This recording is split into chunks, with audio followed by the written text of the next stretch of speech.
Hello, नमस्कार. श्री स्वामी समर्थ. तर खूप दिवसानंतर आज आम्ही दोघी ब्लॉगला सुरुवात करत आहोत. आज ना घरातली सगळी कामं लवकर आवरली होती, त्यामुळेच म्हणलं की ह्या दोघांनाही झोपी घालावं. दादू झोपला होता, पण हिला काही झोपायचं नव्हतं. तर रियाचं ना रोजचंच असं असतं, म्हणजे तिला झोप यायली असती तरी तिला कळत नाही. दादू मात्र झोप यायली की लगेच झोपी जातो.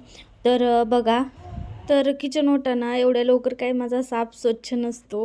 तर आज मात्र 10लाच माझं सगळं काम झालेलं होतं.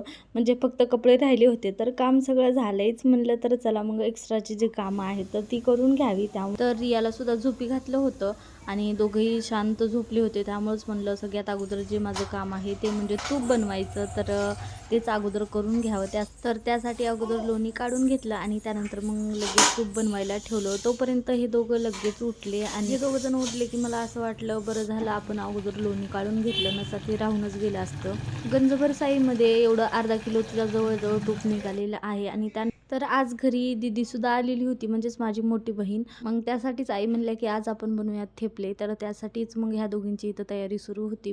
मेथीचे थेपले सारखं सारखं घरामध्ये बनत आहेत. त्याचं कारण म्हणजे ना, मेथीची भाजी स्वस्त झालेली आहे आणि त्याचाच फायदा घेऊन आमच्या घरामध्ये असं नवीन नवीन काही काही बनत राहतं. तर याच्या अगोदर सुद्धा आम्ही थेपले बनवले होते, फक्त ते लेकरांसाठी बनवले होते. पण यावेळेस आई म्हणल्या की सगळ्यांसाठी थेपले बनवूयात, त्यामुळंच मग एवढं सारं पीठ थिंबलं होतं.